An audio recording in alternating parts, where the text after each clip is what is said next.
नमस्कार मित्रों, मैं हूं मूलचंद्र सिंह। समाख्या एएस के इस यूट्यूब चैनल पर आपका पुनः स्वागत है। आज हम बात करने वाले हैं न्यू स्कीम फॉर डिस्कॉम्स पर। डिस्कॉम्स क्या है, कैसे काम करते हैं और ये नई स्कीम क्या है, क्यों अभी न्यूज़ में है और ये स्कीम्स कितनी लाभदायक हो सकती है या इसके अंदर क्या कमियां हैं और वे आउट क्या निकलेगा। आगे हम इसकी बात करते हैं। चैनल को सब्सक्राइब कर लीजिए। आगे बढ़ते हैं। वीडियो देखने के बाद लाइक ज़रूर कीजिएगा। व्हाट आर डिस्कॉम्स, यानी डिस्कॉम्स क्या हैं। डिस्ट्रीब्यूशन कंपनी डिस्कॉम्स कहलाती हैं, यानी वितरण कंपनी जितनी हैं वो डिस्कॉम कहलाती हैं। जो डिस्ट्रीब्यूट करती हैं, जो प्रोड्यूस नहीं करती, जो जनरेट नहीं करती है, वो सभी कंपनियां डिस्ट्रीब्यूशन कंपनी कहलाती हैं। किसको डिस्ट्रीब्यूट करती हैं?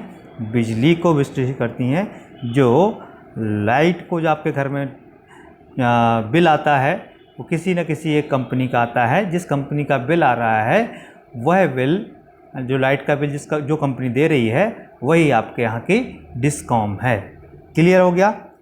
यानी ये ऐसी कंपनियां हैं जो उपभोक्ताओं तक, यानी कंज्यूमर्स तक बिजली पहुंचाती हैं, लेकिन ये बिजली का उत्पादन नहीं करती हैं, ये बिजली नहीं बनाती हैं। क्लियर है? आगे बढ़ते हैं। और ये बिजली बनाती हैं, उन कंपनियों से बिजली खरीदती हैं, फिर आप तक पहुंचाती हैं। क्लियर हो गया? ये न्यूज़ में क्यों है, समाचारों में क्यों है?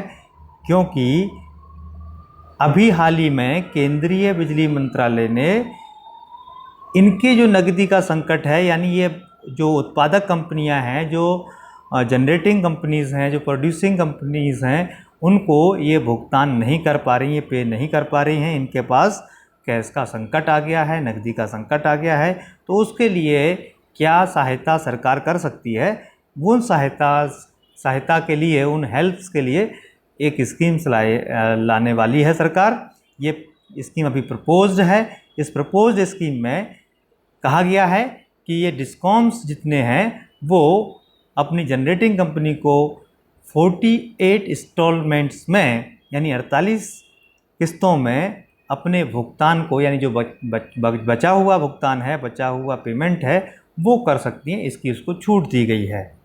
और इस प्रस्ताव में ये भी कहा गया है कि जो उनका प्रिंसिपल अमाउंट है, यानी जो मूलधन है, और जो विलंबित भुगतान अधिभार है, यानी जो लेट पेमेंट सरचार्ज है, उसको भी क्या कर दिया जाएगा? फ्रीज कर दिया जाएगा। ऐसा नोटिफिकेशन आया है, यानी उसको रोक दिया जाएगा, उस पर अमाउंट नहीं बढ़ेगा। और जो जनरेटिंग कंपनीज़ हैं, यानी उत्पादक कंपनियां हैं, उनको मासिक भुगतान के आधार पर लाभ होगा। यानी इनके पास जो पैसा नहीं आ रहा है वो मंथली पैसा आना शुरू हो जाएगा, जो पहले उपलब्ध नहीं था। इस प्रकार का कोई के पास स्कीम नहीं थी कि जो डिस्कॉम्स हैं वो उनको मंथली बेसिस पर पे कर सकें। इसके प्रावधान अभी किया गया है। लेकिन इसमें यह भी कहा गया है कि अगर डिस्कॉम्स एक भी इंस्टॉलमेंट में देरी करती है, तो जो बचा हुआ अमाउंट है, जो बची हुई पेमेंट्स है, उन सब पर जो लेट सरचार्ज है, लेट पेमेंट सरचार्ज है, वो लागू हो जाएगा, उस पर लग जाएगा। ठीक है? जितना भी ड्यू बचा हुआ है उन सभी ड्यू पर ये लगेगा। इसीलिए ये न्यूज़ में रही है। अब इसके बेनिफिट्स क्या होंगे?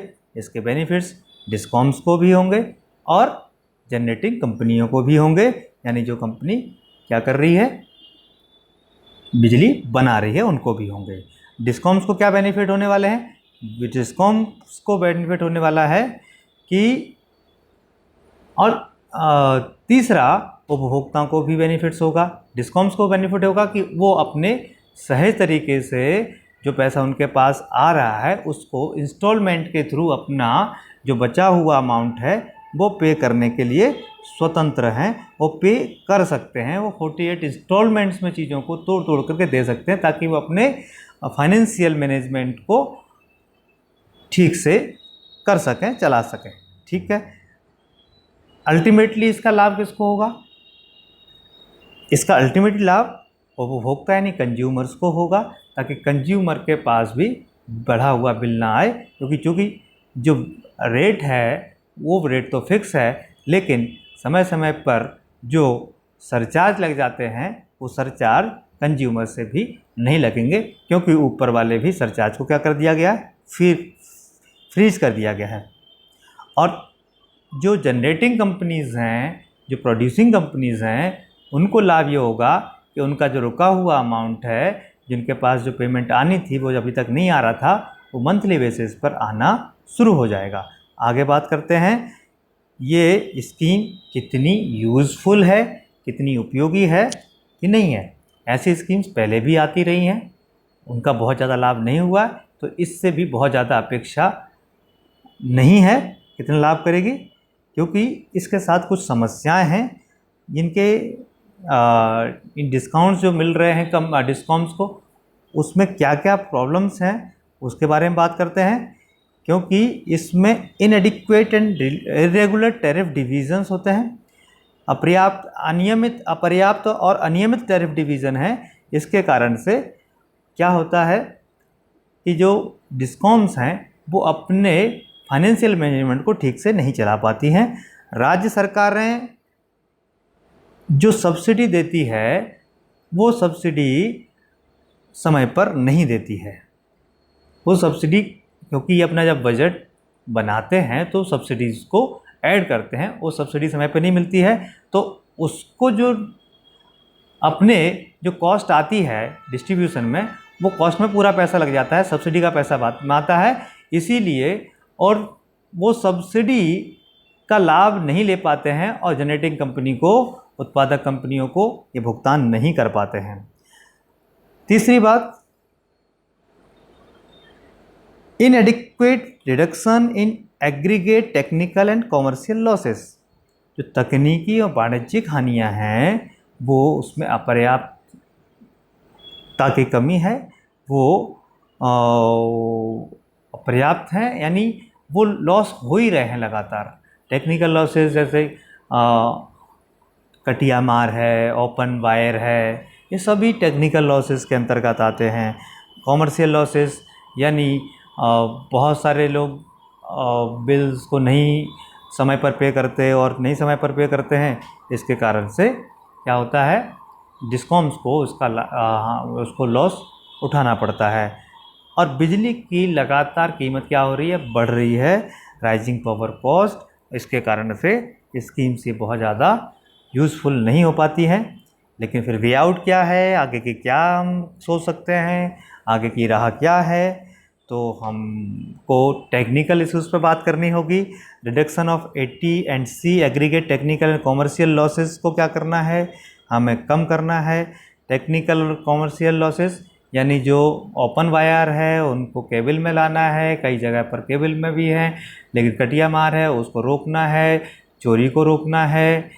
उसके साथ साथ जो बिलों का भुगतान है वो समय पर आए, इसको डिजिटलाइज ज़्यादातर जगहों पे हो गया है, सब जगहों पर डिजिटलाइज करने की सुविधा हो। साथ साथ में इनके बिलिंग ट्रांसफ़र और बिल पेमेंट ये सभी सहज तरीके से, सरल तरीके से हों।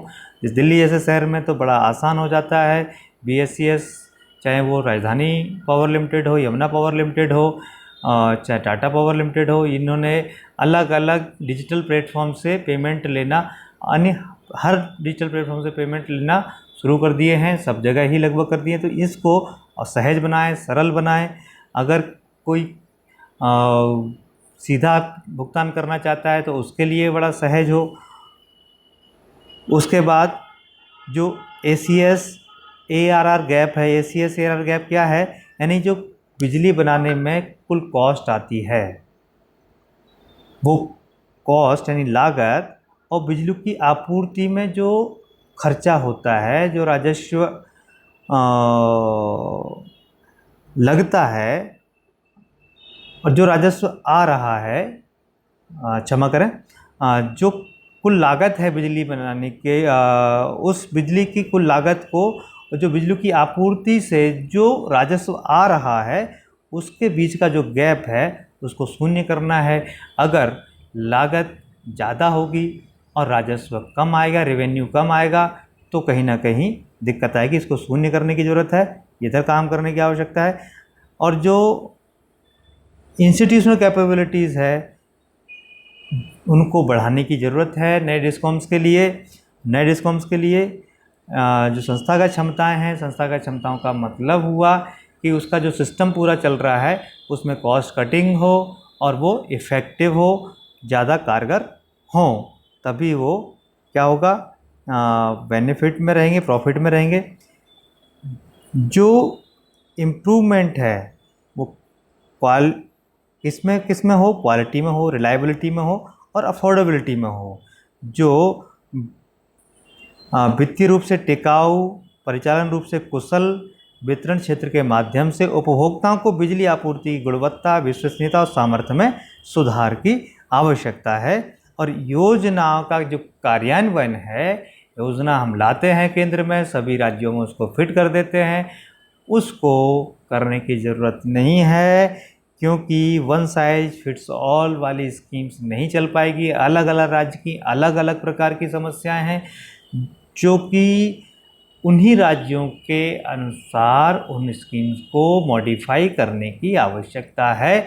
वहाँ की जो लोकल की परेशानियां हैं उनको वहाँ के ही एडमिनिस्ट्रेशन के थ्रू दूर किया जा सकता है। इसीलिए स्कीम्स भी रीजनल बेसिस पर बनाने की आवश्यकता है। स्कीम का फ्रेमवर्क भले ऊपर वाला बना दें, लेकिन उसको मॉडिफाई करने की राज्यों को छोड़ दी जाए। ये सभी वे आउट हो सकते हैं जो डिस्कॉम्स के कैश के संकट को दूर किया जा सकता है, बिजली के संकट को दूर किया जा सकता है, क्योंकि बिजली का संकट लगातार बना हुआ है। बिजली कंपनियों का, वितरण कंपनियों का संकट है और बिजली वितरण कंपनियों के संकट से उनके उत्पादक कंपनियों को भी संकट है। अभी जैसे कोयले की कमी आई, कोयले को खरीदने के लिए अभी ऑक्शंस डाले हुए हैं सरकार ने, और उसको कई सारे जनरेटिंग कंपनियां हैं वो उसको नहीं भर पा रही, क्योंकि उनके पास भी कैश नहीं है, पैसा नहीं है।